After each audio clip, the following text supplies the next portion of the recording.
few months teaching again at Hogwarts earlier in the year. Most diseases untainted by anomalous magic cannot afflict us, and magic also lends our bodies a subtle resilience. That's why, unless struck down by misfortune, many powerful wizards live exceptionally long lives. Like Professor Dumbledore. Harry's eyes, moments ago clouded with confusion, now lit up. You could almost rival Hagrid for the title of Dumbledore's greatest admirer, Potter, Amostar thought with a silent roll of his eyes. Outwardly, however, he only smiled and nodded. Across from them, Aunt Petunia's fearful gaze flickered with a barely perceptible glint of envy. On the other side, Uncle Vernon, taking up nearly half the table's width, tightened the fist hidden beneath the table, his breath coming heavier as though his patience had reached its limit. In truth, had it not been for the uncanny resemblance between this oddly magnetic young man and Mr. Brain, Vernon would already have politely shown him the door. But the likeness nagged at him, stirring confusion. This must be Mr. Brain's son. It didn't take much wit for Vernon to decide that. Perhaps the eyes came from the mother, but the features and that soft gray hair were identical to a younger Brain. If they weren't father and son, that would be far stranger. But Mr. Brain had no children, or so even his loyal butler, Mr. Lawrence, had personally confirmed. Vernon had spent nearly his entire career at that drill company. He knew the family circumstances of every senior employee by heart, especially those of his own boss, Mr. Colored Brain. Could it be that Mr. Brain had an illegitimate child hidden even from faithful Lawrence? Vernon's piggy eyes blinked. He fancied he'd stumbled upon a scandalous truth. But then, if this young man was indeed Brain's only son, why had the man, now gravely ill, never sought him out? Surely a vast fortune lay waiting for an heir. Watching the young stranger eating Petunia's breakfast and conversing so freely with that wretched nephew of hers, Vernon strained his sluggish mind, turning the problem over in silence. Suddenly, his eyes widened. He held his breath, struck by a possibility. From the conversation, it was clear the man had once been a professor at that school of freakish tricksters, which meant, of course, he was one of them, a strange, attention-seeking oddity. And Mr. Brain must have known. A respectable man to the last, he would never acknowledge such a disgrace, never admit to having a son so shameful. He would sooner die denying the connection. Amostar, sensing Vernon's shifting expression, stole a casual glance at him. He was puzzled. Why had the fat man, so uneasy and fearful moments ago, suddenly adopted an air of superiority? And as for the boy, the miniature copy of him, why had he been clutching his backside ever since they met? Some injury? Or had some misunderstanding left him oddly wary? I saw a photograph in the sitting room, Harry's voice faltered. He seemed reluctant to confess his ties to the Dursleys in front of Professor Brain, just as the Dursleys themselves considered kinship with him a disgrace. It was taken years ago, a group picture of all the employees at Uncle Vernon's company. The owner was in it too. And then you realized the company's owner looked almost exactly like me? Amostar, now comfortably sated, dabbed his mouth with a napkin and inclined his head toward Aunt Petunia in thanks. Your cooking is excellent, Mrs. Dursley. It's been a while since I've had such a fine breakfast. Petunia, though secretly thrilled by the compliment, kept her lips tightly pressed, eyes fixed on the plates. She wanted nothing more than to drive this man from her home, regardless of any connection to Vernon's employer, but dared not utter a word. So then, Amostar said, his tone soft but intent, how is he now? I mean, Colored Brain. Harry wasn't surprised that Professor Blaine cared about the health of Uncle Vernon's boss. What puzzled him was the professor's tone when mentioning the man's name. It was casual, almost indifferent, like he was speaking of a stranger with little connection to himself. It's bad, Professor. He could. Harry didn't finish, but he trusted Professor Blaine would understand. Looking into the professor's unfathomable eyes, Harry hesitated before asking, You knew, didn't you? I mean, you already knew about Mr. Clade Blaine, didn't you, Professor? Because, well, you don't seem surprised. Amostar exhaled slowly. Leaning back in his chair, he lifted his gaze to the spotless ceiling while his fingers tapped rhythmically against the table, each dull knock carrying a stifled heaviness. Yes, I knew. After a pause, Amostar nodded. I knew of Mr. Clade Blaine long ago, but Hagrid told me you grew up in an orphanage. Harry's mouth fell open in astonishment. That's right, Potter. Amasta lowered his head to meet Harry's eyes, a deep, unreadable smile playing at his lips. I did grow up in an orphanage. That doesn't make the two things contradictory, does it? Chapter 134, Gloom. Several days later, Harry once again found himself standing before the grand, imposing Blaine Manor. The last time he'd come here, it had been with the Dursleys. This time, his companion was Professor Blaine himself. Professor? Harry pointed nervously toward the iron gates where a group of guards eyed them suspiciously. He whispered, "If we don't have an appointment, I don't think they'll let us in." "Oh, don't worry, Potter. We'll find a way." Drawn from his thoughts by Harry's reminder, Amasta resumed walking toward the manor, speaking with calm assurance. Harry followed behind, uncertain what way the professor meant. If it involved magic, Harry couldn't help thinking it might be inappropriate. "We're here to visit the master of the manor," Amasta said politely as he stopped before the sweated, stone-faced guards. "Would you kindly open the gate us?" That was it? Harry nearly gawked. This was Professor Blaine's solution? The head guard, a broad-shouldered muggle, studied the young man before him with a cautious eye. There was something familiar about him, and the boy at his side, too. "I'm sorry, gentlemen. We weren't informed of any visits today. Perhaps your appointment didn't go through, or maybe you've mistaken the time." For all his stern appearance, the man's words were courteous. Understandable, given that most who passed through here were high society figures he wouldn't dare offend. "Perhaps Lawrence forgot to inform you." Amasta smiled easily, inventing as he spoke. "Why don't you check with him? Tell him that the son of Lady Bellina Dutt has come to call on Mr. Blaine. I think he'll let us through." The guards exchanged uncertain glances. They all knew Lawrence, the manor's strict old butler. Forgetfulness was not in his nature. Normally, if there had truly been an appointment, Lawrence would have made sure word reached them. Yet the young man before them carried himself with such unshakable confidence that it made them hesitate to challenge him outright. "Very well, sir. Please wait here." After a brief pause, the head guard gave the order, then hurried off toward the manor to seek confirmation. See that, Potter. While they waited beneath the shade of a flourishing ash tree, its gray-brown bark lined with deep cracks, Amasta said, "Not every problem needs magic to solve." Harry rolled his eyes discreetly, but kept his thoughts to himself. Instead, he asked in a low voice, "Lady Bellina Dutt, who is she, Professor Brain?" "As I told you, Potter." Amasta's gaze drifted past the towering buildings of the grand estate and up toward the pure, distant clouds adrift in the sky. His lips curved faintly as he answered, his voice quieter, less crisp than usual. "She is my mother." The estate's true caretaker, the old butler who had served the Brain family for 2 generations, arrived sooner than expected. Harry gaped in surprise as Lawrence, though aged, rushed toward the gates faster than any burly guard captain could have managed. From their brief meeting before, Harry had thought him exactly the sort of man the Dursleys would adore. Precise, courteous, with elegance woven into his very bones. Yet now, this butler, whose every step was usually measured and identical, was running flat out. The sight shocked Harry, and even Amasta's steady, unreadable gaze flickered with a subtle change. "Where is the master?" Lawrence, hair plastered to his sweat-damp face, didn't even pause for breath. From dozens of feet away, his sharp voice lashed out at the flustered guards. The instant his eyes met Amasta's, Lawrence froze. He stared at the young man standing expressionless beneath the dappled shadows of the tree, his greedy gaze drinking in those striking, painfully familiar features. The tip of his age-spotted nose stung suddenly. "Yes, it's you." The butler took trembling steps closer, his words almost a whisper, as though spoken in a dream. Harry glanced from the old man, whose reddened eyes brimmed with emotion, to Professor Brain, who remained calm as ever.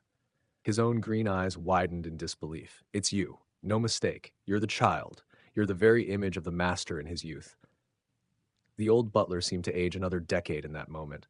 He came right up to Amasta, ignoring Harry completely, and stretched out a shaking hand as if to touch his face. "So alike. I've searched for you for so many years. I hope you won't mind our sudden visit." Amasta stepped back, slipping beyond the old man's reach, his voice flat and steady, devoid of emotion. That chill steadiness fell over Lawrence like a bucket of cold water, clearing his head, restoring a measure of composure. "So you already know, young master? I mean, about what happened back then? Your mother told you everything?" Lawrence's eyes, still locked on Amasta's face, held a deep bitterness. Young master? What's this nonsense, Lawrence? Amasta said with a trace of helplessness. If you wish, just call me Amasta. Amasta. The name made the old man's body jolt violently. That was the name of Lady Belina Dutt's father. Let's keep this simple, shall we? Amasta frowned, clearly troubled. He honestly wasn't sure how to deal with the butler. Drawing in a long breath, he turned to Harry, who was wide-eyed and curiously stirred himself and gave his shoulder a reassuring pat before explaining. I imagine you remember this boy. His name is Harry Potter. He visited here last week with the Dursleys. While in the drawing room, he happened upon a photograph of the master in his youth, who it seems looks remarkably like me. He wrote to tell me, and out of curiosity, I came along with him. By the way, I've taught him a bit, some self-defense skills, you might say. Harry rolled his eyes in secret again, but held his tongue. So, out of curiosity, we came here to have a look. Of course, if our intrusion troubles you, we can leave at once. Leave? Oh, absolutely not. All at once, Lawrence straightened with vigor. He seized both Amasta's and Harry's arms, his voice trembling as he addressed the boy. You're Vernon's nephew, aren't you? Oh, child, I cannot thank you enough. Oh, heir. Harry flushed, awkward and embarrassed. It's nothing, sir, really. I didn't do much. Overhead, the clear blue sky darkened as heavy clouds, driven by damp winds, began to chase the sun. Inch by inch, the golden-lit estate, so grand and elegant, slipped into shadow. Dragged half-willingly toward the house by Lawrence, Amasta lifted his eyes to one of the top-floor rooms, a sick room, and his calm expression gradually grew complicated. Chapter 135, Father and Son. Lawrence quietly closed the door.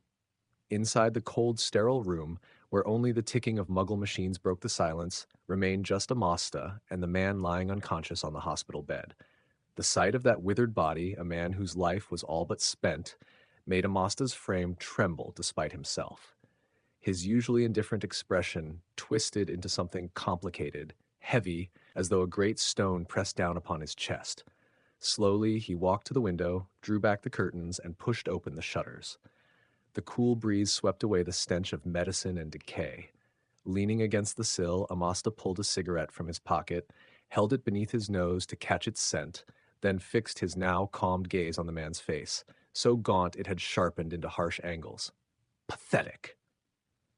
After a long silence, Amasta let out the ambiguous murmur. Perhaps it was the draft that disturbed him, but the man on the bed stirred, mumbling incoherently before forcing his eyes open. He stared blankly at the stark white ceiling. It was nearly 5 minutes before a faint awareness seeped into those clouded eyes. Then, realizing someone else was in the room, he turned toward the window. The harsh light blurred his vision, and confusion flickered across his face. Who would dare open the window? He blinked furiously, straining to make out the figure standing there. The cool wind cleared his fogged mind, and little by little the shape before him resolved into features. As recognition dawned, his jaw dropped wider and wider, and his swollen eyes seemed ready to leap from their sockets. Silence stretched between them. One watched the other, and the other watched back. No introduction was needed. They both knew exactly who the other was. Give me a cigar. Since the diagnosis, Lawrence hasn't let me touch one. Heh, but now I doubt it matters anymore. Amasta tossed the cigarette in his hand toward him, saying flatly, No cigar. Make do with this. The man picked up the crumpled cigarette, displeasure flickering across his face, but in the end he didn't press the demand. With trembling hands he stuck it between his lips and muttered, Light. Snap. A sharp crack of fingers, and the tip flared, glowing red, releasing tendrils of smoke. The man drew in deeply, his expression softening with pleasure. With the nicotine coursing through him, some light returned to his gray-brown eyes. Even his wasted body seemed to gather a hint of strength, enough to let him push himself upright into a more comfortable position against the headboard. What was that just now? Some kind of trick? Think of it as a trick, Amasta replied lazily. For a man who might die at any moment, no wonder in this world truly mattered. The man only nodded and dropped the subject. Speaking of which, the smoke tore at his failing lungs, making him cough violently. He wiped the blood from his lips as though it were nothing, then, panting raggedly, he forced out the words. It was Lawrence who found you, wasn't it? I always knew he was searching behind my back. Especially after I was diagnosed, these past 2, 3 years, he's poured no small effort into it. Amasta pulled out another cigarette. A sharp urge to light it rose suddenly within him, but in the end, he resisted, merely turning it idly between his fingers. If I were you, his expression was listless, almost bored. I wouldn't waste what little time I had left on such pointless questions. The man gave a faint nod of agreement, then fell silent. The cigarette in his hand burned quickly, its ash crumbling down and leaving ugly black marks across the pristine white bedsheets. What kind of life do you live now? This time it was Amasta's turn to hesitate. He rubbed at his brow, his usually unwavering gaze flickering restlessly around the room. How am I supposed to answer that? He sighed. A free life, a hopeful one. All in all, not too bad. I see. The man's voice dropped low. That's good. Neither of them seemed to want to speak anymore. The man on the bed drew deep, careful pulls of what he knew would be the last cigarette of his life. His eyes fixed on the tiny ember, steady yet relentless as it devoured the tobacco. Memories rushed through him in a blur until they settled at last on a face, one already blurred beyond recognition. He tried to pierce the fog around it, but no matter how hard he strained, the mist refused to clear. At last he gave a bitter, mocking laugh. I can't even remember what she looked like. Not surprising, Amasta replied evenly. After all these years, even I can barely recall. His words carried a hidden truth. The man caught it instantly and faltered before asking, Then, your mother, she's... You've guessed right, Amasta nodded. She's been gone for many years now. Perhaps it was habit, or perhaps the occlumency he'd trained into himself. Whenever his emotions stirred, his mind clamped down. His tone never wavered, calm to the point of being unreadable. That calmness cut at the man like a blade. It stung, even angered him. But when he thought about it, he knew he had no right to complain. Well then, seeing the man had nothing more to say, Amasta straightened from his slouched position. He gave a small nod. Rest well, Mr. Brain. I'll be leaving now. Those words, Mr. Brain, burned the man's pride like fire. His breathing turned ragged, and in his frail, dying body a sudden strength flared, like a candle fighting the wind. Do you hate me? Amasta stopped at the head of the bed. He turned, met the man's eyes, and studied him for a long moment before replying, slowly, deliberately, There's nothing to hate, Mr. Brain. After all, you were just another innocent victim. The man sagged back into the bed, his face hollow with despair. That brief surge of strength drained away as quickly as it had come. He could almost hear Death's footsteps drawing nearer, louder. Could I trouble you to send for Lawrence? He called out to Amasta, who was already at the door. There are things I need to settle. Chapter 1136, Those Stories, Part 1. Rumble. A deafening crack of thunder shook the ground. Sheets of heavy rain dragged Brain Manor into oppressive darkness. When Amasta returned to the private drawing room, he found Harry sitting in a daze. The delicate cakes and pastries on the table before him looked untouched. Professor Brain. Harry only snapped out of his trance when Amasta stepped into the room. He looked as though he had countless questions on the tip of his tongue, but the somber expression on the professor's face warned him not to pry too deeply. Are we leaving now? The weight of the pressure radiating from Amasta stifled Harry's curiosity about what had happened in the sick room. Instead, he sat with visible unease, fidgeting slightly in his chair. Amasta paced to the window, gazing at the sheets of rain outside before murmuring, Lawrence, the old butler, has invited us to stay for lunch. With weather this dreadful, I don't see any harm in eating here. At least we won't have to wade through the downpour looking for a carriage. It was a lie. Harry spotted it instantly. Professor Brain was a powerful wizard. If he wished, he had countless ways to keep the rain off him. Of course, Harry wasn't foolish enough to call him out on it. He only nodded stiffly.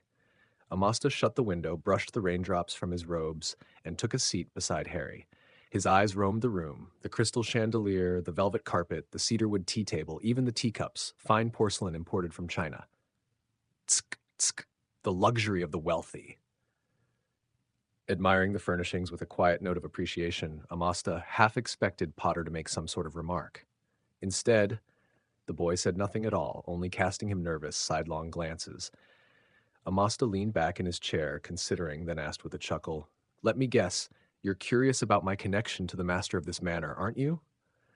I don't quite understand, Professor, Harry said hesitantly, nodding a little. You told me you grew up in an orphanage, but it sounds like you've known all along that you were, well, tied to this place somehow? That's because, like Amasta plucked a pastry from the tea tray, tossed it into his mouth, and spoke around the chew. Well, how do I put this? No, I didn't, like you, defeat the Dark Lord Voldemort when I was barely out of the cradle. But, Potter, I do have a certain talent of my own. A talent? Harry ignored the teasing jab, curiosity brightening his eyes. Yes, Amasta nodded. My memory. Of course, you might wonder what's so remarkable about that. After all, even among muggles, there are plenty with astounding recall. But they're not like me. From the very first time I opened my eyes in this world, I have remembered every single thing that has happened to me. It took Harry several seconds to process the words. Then his eyes flew wide in shock, his face a caricature of disbelief. You mean you remember everything since the moment you were born? I've never heard of anyone with an ability like that. Ah, yes. It's rare, certainly, but not unheard of, Amasta said vaguely, spreading his hands. And so it isn't hard to understand why, even as an orphan, I knew that the master of this manor shared blood with me. Harry needed a moment to digest the revelation. Among his friends, Hermione was easily the cleverest. She could memorize a textbook so heavy it would crush most spirits, and weeks later recite it word for word. Yet Harry was sure not even Hermione could recall what she had looked like as a newborn. Then that means, you know why they abandoned me? Amasta finished the thought for him. Oh, I'm sorry, Professor. Harry shot to his feet, flustered. I didn't mean to pry into something so personal. Amasta waved a hand, motioning him back down, and cast another glance at the rain hammering the windows. His brow furrowed. Never mind. Before lunch, we need some conversation to fill the time. Truthfully, I don't find my origins shameful in the least. They're only dull and tedious. But since we need a subject. Another lie. Harry pressed his lips together. He was certain Professor Brain simply wanted an excuse to unburden himself. He wasn't an orphan, but at times it felt close enough. More than once, he had wanted desperately to tell someone just how unbearable life with the Dursleys really was. Of course, he had confided in Ron and Hermione before. They had reacted with outrage and disbelief, but they could never truly understand. Life is always lonely. Harry suddenly recalled Professor Brain once saying that to Hermione. Maybe what the professor had meant was, some kinds of pain could only ever be carried alone. Your mother, and of course your father too, they gave their lives to resist the spread of evil, to defy Voldemort. Their sacrifice was an act of courage that still inspires respect. Even after more than a decade, people still speak of them with admiration. Amasa's tone was gentle, steady. Compared to them, my mother was hardly what you'd call noble. To be honest, her defiance made her a rather difficult person to like. The professor's words about his own parents left Harry with a tangle of feelings, both pride and sorrow. He didn't have Brain's gift for remembering. His only images of his parents came from the photo album Hagrid had given him after first year, and that mirror, long since lost. Defiant might not even cover what she was like in her youth. She learned to smoke by the time she was 10, sneaking around with boys from a few streets over. By the age most kids were just starting at Hogwarts, she already had a tattoo on her back. She learned to steal. Not that she ever needed to. Her family was more than comfortable. She probably just thought it was fun. She spent her days running with boys, getting into fights. Within a year or two, she'd piled up a record with the Muggle police thick enough to rival your History of Magic textbook. Harry stared at Professor Brain, stunned. It was impossible to reconcile the polite, almost unflappable professor with a mother like that. Rebellious, reckless, wild. You can imagine how many tears her parents shed over her. Out of desperation, they transferred her to a well-known reform school for troubled youth. But it was useless. In fact, the chaos of that place only fed her rebellion. After a few years, she was expelled for leading a violent brawl, and even spent some time in detention. That was the breaking point. When she came home, her parents threw her belongings out onto the street and shouted that she was no longer their daughter. Here, Amasta let out a long, heavy sigh, as if even now he felt powerless before the weight of his mother's past.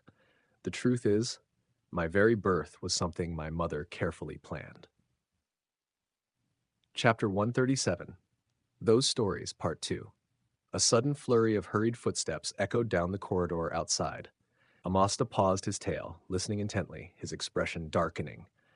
The rain outside still hammered the windows, while flashes of lightning split the layered storm clouds, leaving the air heavy and oppressive. Harry held his breath. Though silent, his eyes betrayed his urgency.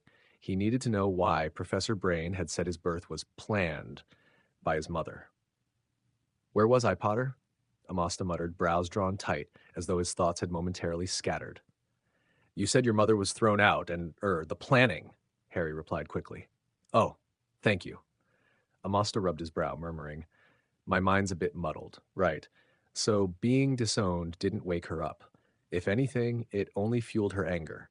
She convinced herself the reason her parents rejected her was that they thought she was worthless.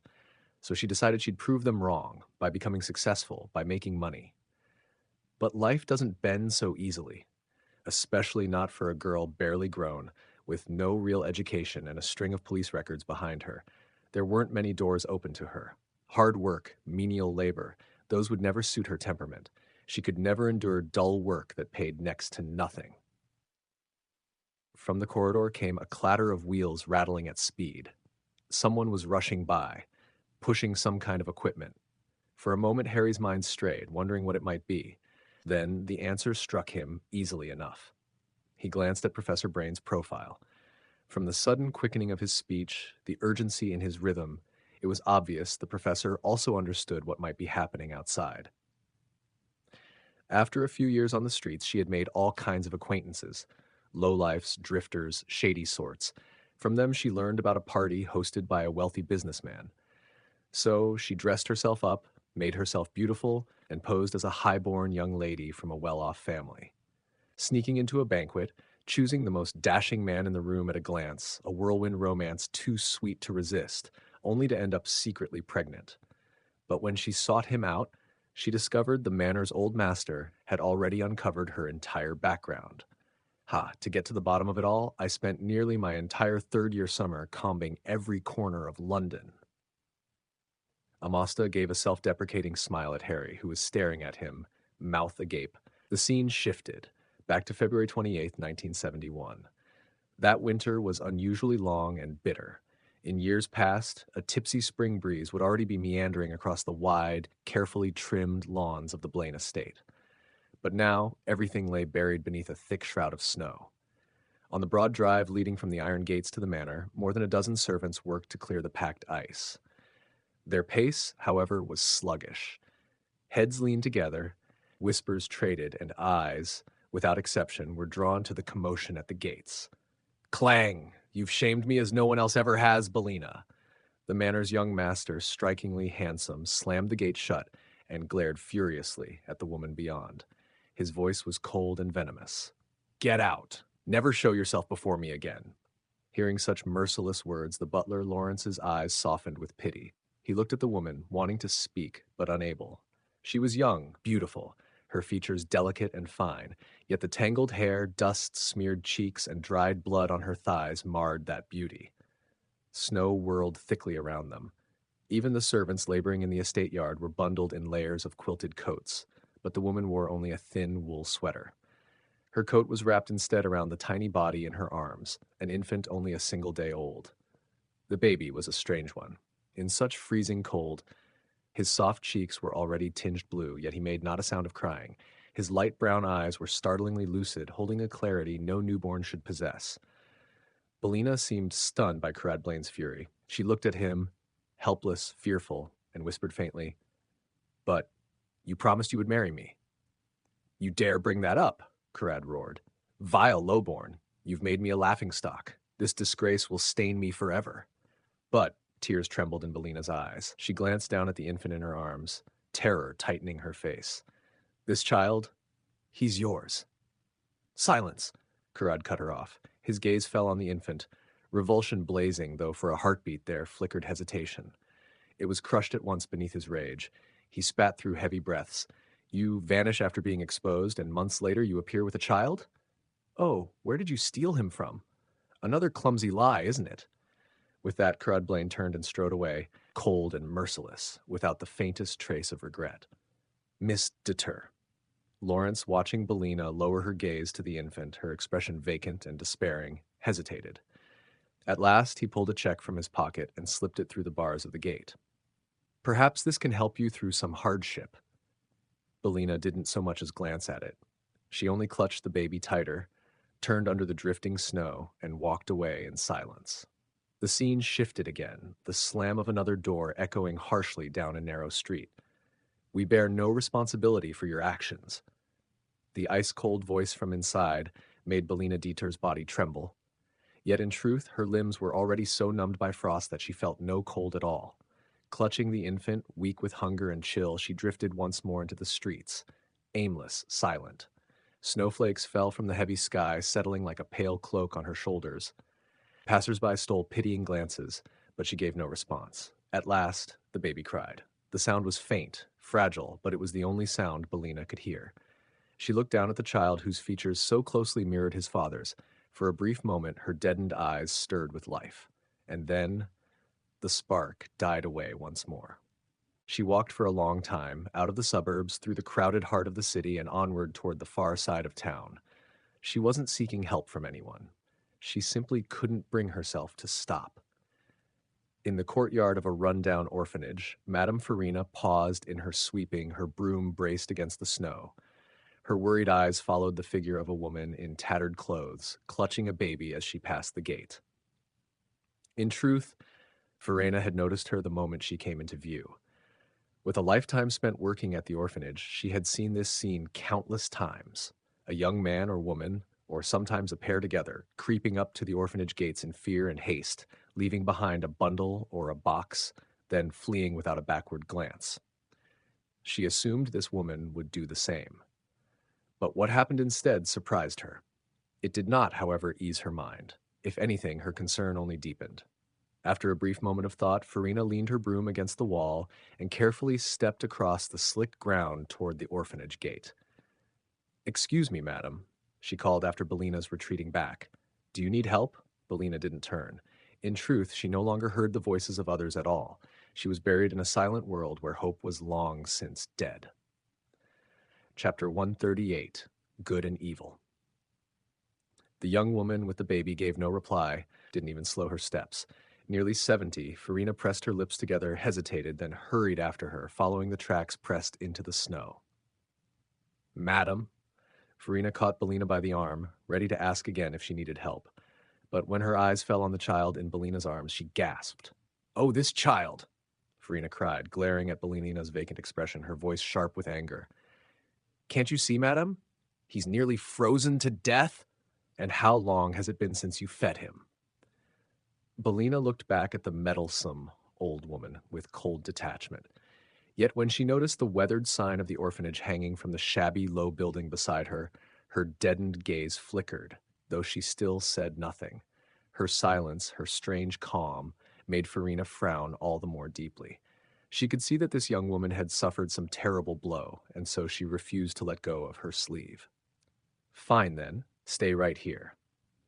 When no response came, Farina exhaled heavily, her eyes softening with pity as she looked at the baby. "Stay here. I'll fetch some clothes and food for this poor little one." She released her grip and turned to go. But Belina did not follow the old woman's instruction. The moment her arm was free, she stepped forward again, resuming her steady walk. "Wait! Hey! What on earth is wrong with you?" It took Farina a few seconds to realize what was happening. Then she shouted after her, hurrying once more in pursuit. But she was old now, her steps no longer swift. The heavy snow underfoot slowed her even further, leaving her stumbling and staggering as she fought to catch up with Belina, whose pace had quickened with sudden urgency. Belina ignored the old woman shouting and chasing after her as she hurried on, not knowing why she acted like this, only letting despair drive her hollow body forward. The chase lasted about 100 feet. Finally, Belina came to a stop on a shabby little arched bridge. The knife-cold wind slicing toward her woke a sliver of clear reason. She had forgotten the old woman who'd slipped and fallen in the snow, clutching her aching side. Belina now fixed her gaze on the creek under the bridge, 10 feet across and already glazed over with a thin sheet of ice and a dusting of snow. As if sensing something terrible was about to happen, the infant in her arms threw whatever tiny strength he had into a frantic, piercing cry, an appeal for someone to save his life. "Shut up!" The baby's sharp, desperate wails set Belina's despair and hatred boiling like magma. Snow and dust streaked her once lovely face, twisting it into something ugly and fierce. "You are as wrong to exist in this world as I am!" she shouted, hauled the infant above her head, and with a step and a hard, final resolve, swung her leg up over the low parapet of the little bridge and lunged toward the river. "Oh, damn it!" Furlana, who'd seen this coming, flailed through the snow with everything she had. She gritted through the agony in her back and, moving almost on all fours, crawled to the bridge as the young woman rained fury down on her own child. "Are you insane?" Seeing both of them about to fall, Frelina threw herself forward with the last of her strength and slammed into Belina and the baby, knocking them to the ground just in time. They tumbled across the snow. The coat bundled around the child came loose, and under the indifferent wind and sleet, the infant's weak cries dwindled quickly to a whisper. Almost nothing. "Get off me, you old hag. This is my business, none of yours." Belina tried to kick the granny away, who was clinging to her ankle. "You mad woman," the old woman gasped, cheeks reddening from the blows. Near collapse, Frelina bit down on the few teeth she had left and held on to Belina's calf, determined not to let go. But age and frailty were no match for a 20-something fury. After 10 seconds, a kick struck her shoulder blade and numbness spread down half her body. Her grip slackened. Fortune smiled. The scuffle had brought Frelina closer to the snow-buried infant. Quick as she could, before Belina could get up, she rolled over the baby and pressed her own body down over him, sheltering him. Yet Belina, at the end of her rope, seemed possessed. She howled like a starving wolf, lunged at Frelina, tore at her hair, cursed, and kicked at her arms, determined not to give up the child. Even as stars danced in her eyes from the blows, Frelina lay in the snow and did not budge. She was resolved to shield the baby with her old body. The onslaught lasted 2 brutal minutes before it finally ebbed. Belina panted and rose to her feet. She stared at the trembling stranger before her. Slowly, almost without her realizing it, the hatred drained from her eyes. "Why?" Belina asked blankly. "His father won't even look at him. His grandparents won't take him in. His birth was a mistake. He should be dead like me." "It's you who should die, not this innocent child." Frelina's eyes flashed as she glared at Belina, voice fierce. "Ha!" Tears spilled from Belina as a bitter smile cracked her face. "You're right. I am a complete bastard. I deserve to die. He's innocent." Frelina froze for a heartbeat at those words. Before she could react, the young woman turned with utter resolve, took 2 strides to the other side of the bridge, planted 1 foot on the parapet, and launched herself into the air. The plunge happened so suddenly that by the time the ice began to crack, and the splash sounded as the body hit the water, the aged Frelena had only just realized what had occurred. Oh, dear heavens! Fighting through the ache in her body, Farina clutched the infant with one arm and pushed herself upright with the other. By the time she stumbled to the railing, all she could see in the jagged hole in the ice was a single head bobbing. "Someone! Help her!" Farina cried out desperately to the empty air, but the howling wind and swirling snow devoured her voice. Her frantic shouts carried no more than 20 feet before vanishing into the storm. It was madness to expect a woman of nearly 70 to leap into the river, and Farina knew it. She stamped her feet in helpless agitation, pacing the railing, screaming until her throat burned, but no one came. "You're a good woman, madam. I'm sorry for what I did earlier. Please take care of my child." Belina's voice trembled, yet she smiled through her tears as the frigid waters closed over her head. "You are his mother. That duty is yours. How dare you shove it onto an old crone whose teeth are nearly gone?" Farina shouted back, still struggling to save this foolish woman from herself. "Please, madam," Belina whispered one last time, then surrendering herself to death, she shut her eyes. "His name is Amostar Brain." Chapter 139. An end to this. Your mother. I mean that wom. By the time Professor Brain finished explaining why he had become an orphan, Harry realized his mouth had been open for some time. He couldn't find a word, a title to call the woman named Belina Dutt. The Dursleys had ignored him, even mistreated him for years. Yet Harry had to admit They were good parents to their own son, Dudley. But this Belina, she overturned everything Harry thought the word parent meant. She she ended up dead. Amasta rubbed his fingers together, his expression complicated. By the time Grandma Farina finally found help, she'd already been swept far away. The river was frozen over, blanketed by snow, so in the end, no one ever learned where her body drifted. It was a fitting end, Harry thought, though he kept the words to himself. Outside, the storm had begun to break. In the quiet room, the antique grandfather clock ticked loudly, its hour hand shifting forward as the tale was told. Um, from the corridor came a growing clamor, voices raised and even sobbing mixed in, but no one intruded into this private parlor. Harry lowered his head, staring into the velvet carpet beneath his shoes, and suddenly realized he wasn't so wretched after all. True, his parents had been murdered by Voldemort when he was only a baby, but he knew with certainty they had loved him. They had given their lives to keep him safe. Do you hate them? He asked softly. No. Professor Brain shook his head and gave Harry an answer that left him dumbfounded. I don't resent them, just as I never loved them. I only think it's a pitiful thing. The rain had passed, though the sky hadn't cleared. Amasta rose, walked to the window, and pushed it open. He glanced down at the people gathering quickly in the courtyard below, then narrowed his eyes and drew in a deep breath of the rain-washed air. The freshness seemed to lift his mood. And your grandparents? After a long silence, Harry raised his head and asked, Did you ever try to find out what happened to them? Them? Them? Amasta smiled faintly at a bird darting past the window. He stretched, answering in a lazy drawl. I did ask around. Neighbors said that not long after their wayward daughter showed up with a child, they moved away. Apparently, they left for some city in America. Harry almost asked if Professor Brain had ever tried to visit them later. But halfway through forming the words, it struck him as such a dull question that he shut his mouth again. Just then, a knock sounded at the door. With Brain's permission, it opened, and the old butler Lawrence stepped inside, carrying a stack of papers. Impeccably proper as always, Lawrence didn't spare Harry a glance as he passed him, heading straight for Amasta at the window.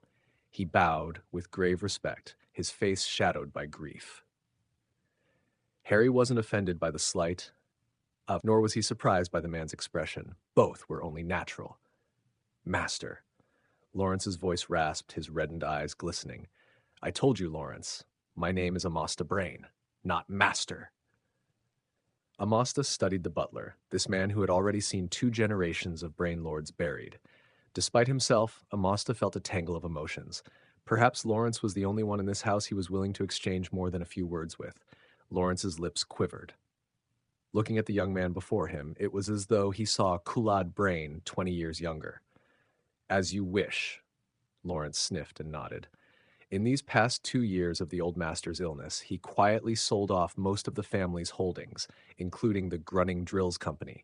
His original intent was to donate the funds entirely to charity. Amasta arched a brow. He already guessed what was coming. But just now, the old master revised his will. All the money and this estate are to go to you. Amasta chuckled and asked with mild amusement, Would it be rude of me to ask, how much money are we talking about? Shares in 5 companies, 3 estates in London and Birmingham, a villa in Majorca, luxury cars, antiques from all over the world, yachts. It was all handled rather hastily, but in the end the sum came to. Lawrence rattled off a figure. Only that much? Amasta nearly choked, rolling his eyes so hard it was a wonder they stayed in his head. Even Harry, whose sense of money had long since tilted toward galleons, sickles, and nuts, went wide-eyed at the number, his heart skipping a beat. If the Dursleys ever caught wind of this, Harry thought they'd faint from sheer envy.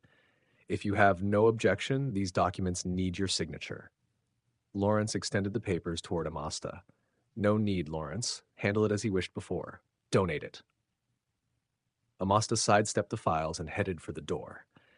Halfway there, he draped an arm over Harry's shoulder and steered him along. Are we going to lunch, Professor Brain? Harry asked uncertainly. Oh, I don't know why, but I've suddenly lost my appetite. Amasta gave a playful blink and a smile, and since the rain stopped, I think we'd best take our leave. Neither Harry nor old Lawrence, the butler, showed the slightest surprise at Amasta's decision. Master Brain, Just as Amasta and Harry were about to step out of sight, Lawrence called after them. His voice caught in his throat, and he stammered, "Master Brain, this house, it has been the ancestral home of the Brain family for generations." Meeting the gaze of the white-haired servant who had given his life in loyalty to the family, Amasta slowly inclined his head. "In that case, Lawrence, you will guard it in the family's stead." "I won't trouble myself with farewells to your uncle and aunt, Potter." Outside number 4, Privet Drive, Amasta said this as he stepped out of the taxi. Seeing Harry's surprise, he added with a cheerful smile, "Because I've discovered your aunt and uncle don't seem to like me very much." "Oh, they don't like anything to do with magic," Harry replied with a grin. But the smile faded quickly, giving way to reluctance. "So, where will you go now, Professor Brain?" "Something happened a few days ago," Amasta said, rubbing his brow with weary fingers. "It left me changed. I'll rest at an inn for a few days, grow used to it, perhaps even find a place of my own.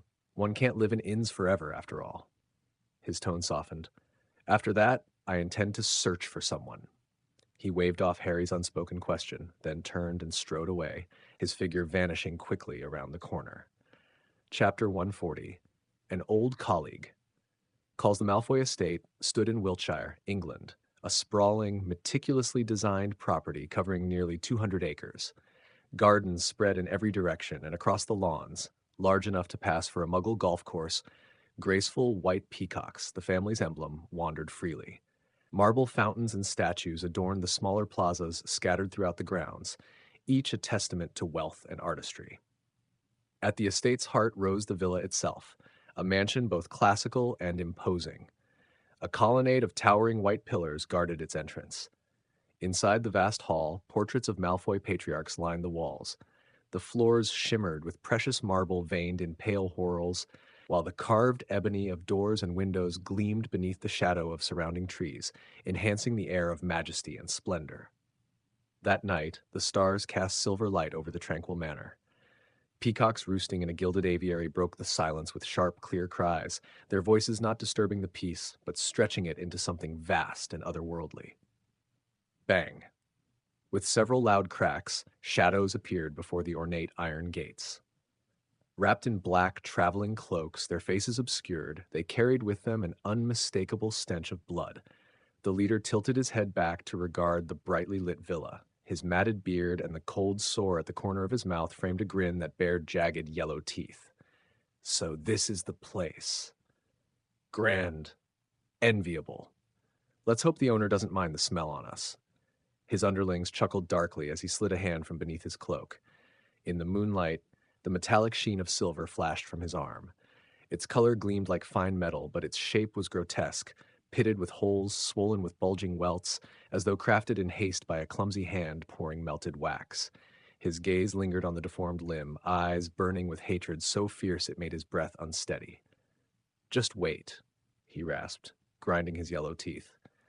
"When I find you, I'll give you a welcome you won't forget." In the study, Lucius Malfoy sat rigidly in his high-backed chair, his face ashen.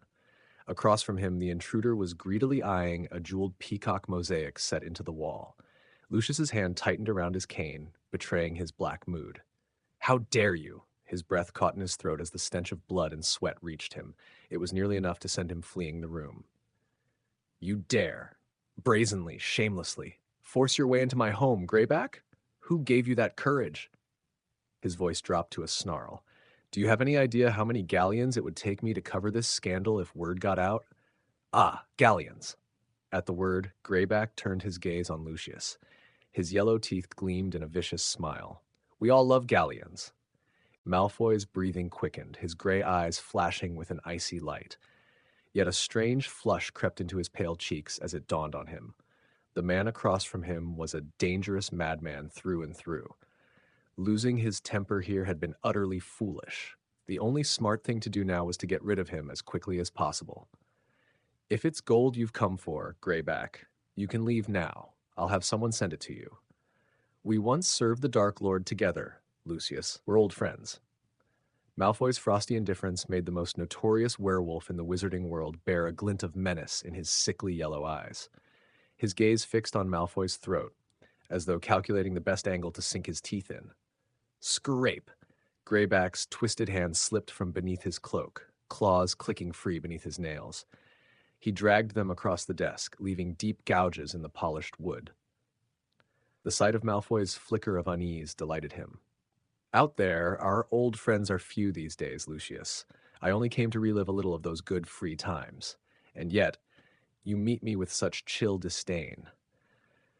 If he'd had absolute certainty, Lucius Malfoy might have drawn the wand concealed in his cane without hesitation and rewarded this shameless, fearless beast with a flash of green light, then carried the head straight to the Ministry for a first-class Order of Merlin.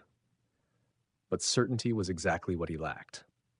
Narcissa and Draco were resting upstairs, and if a fight broke out, he couldn't be sure he'd keep them safe.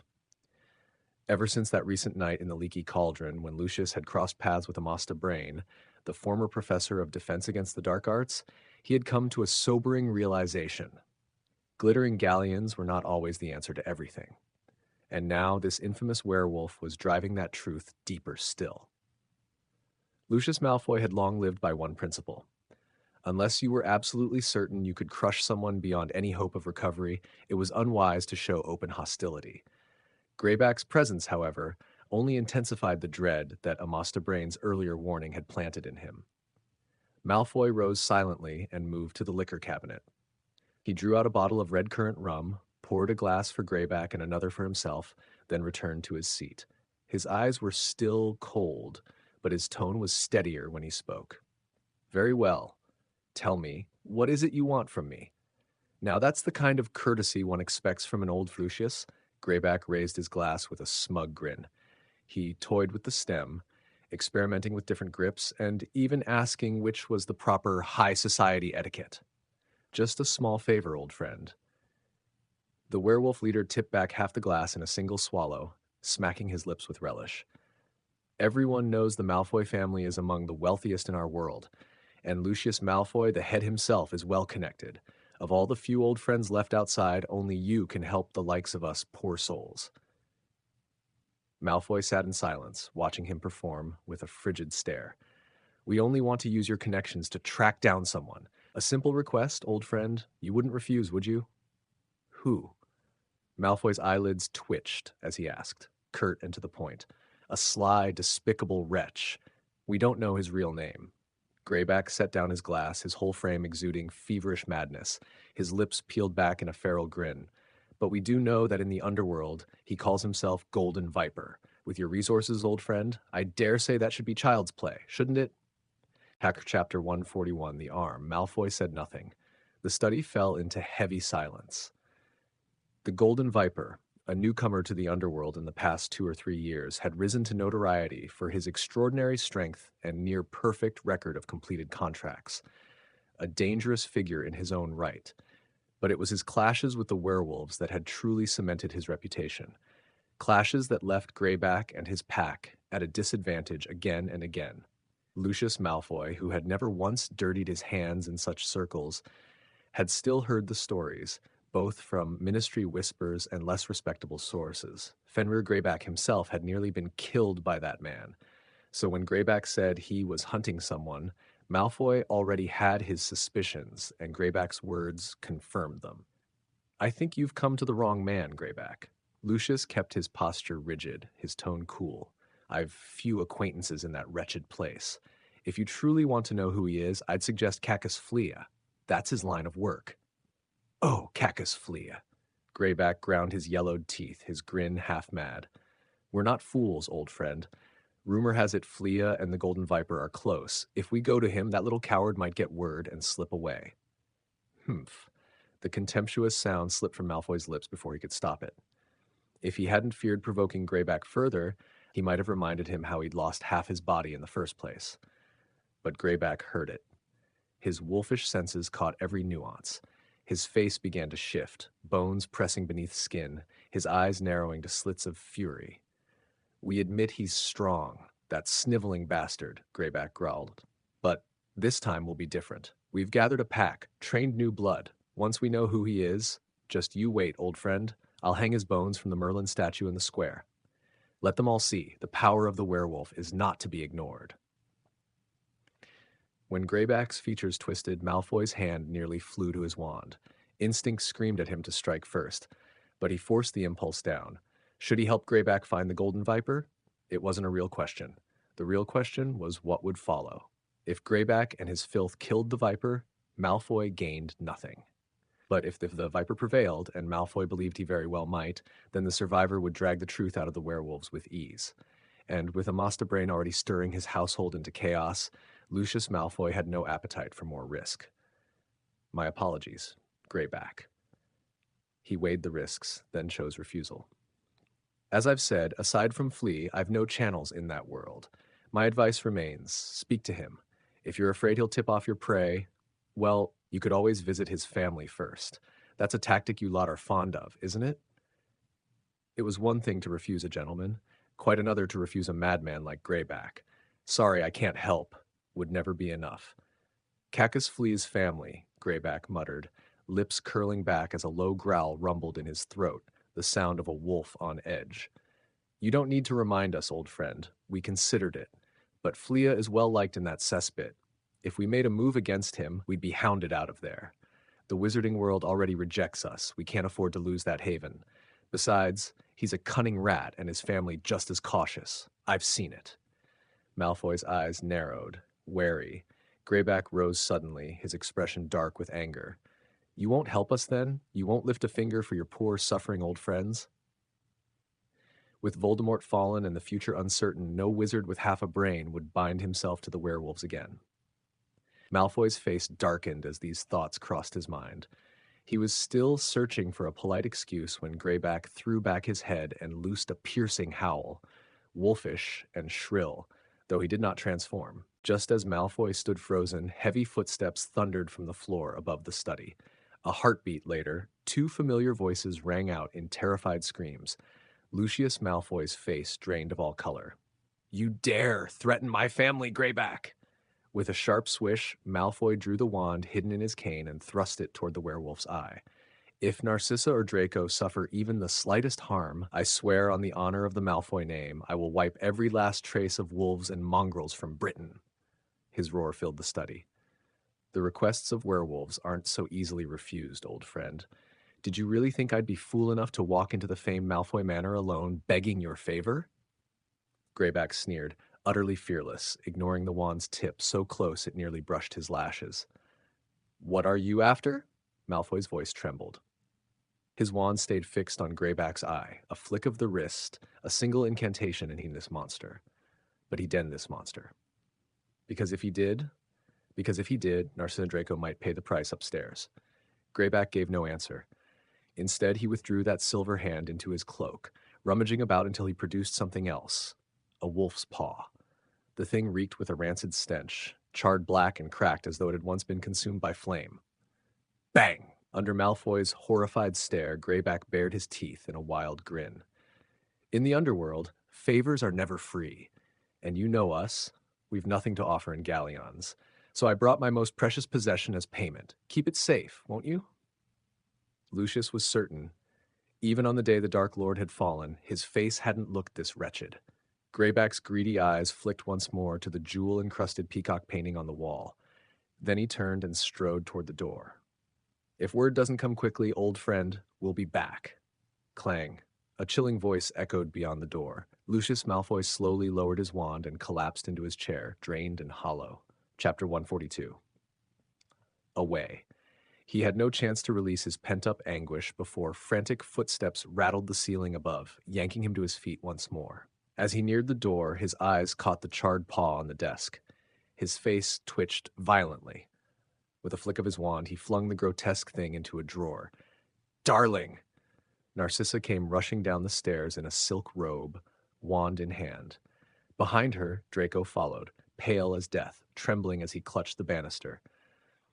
There were two of them, father. Sweat plastered Draco's golden hair to his forehead. His pale gray eyes brimmed with terror. I was sleeping when suddenly something pinned me down.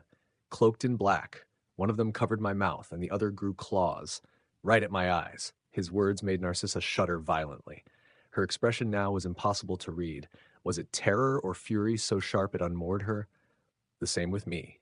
It was them, wasn't it, they? Draco. Lucius cut his wife short. His face was ashen, his voice hoarse, every word steeped in suffocating restraint. Go upstairs and fetch your blanket. Tonight you'll sleep in my study. Go. Now. Draco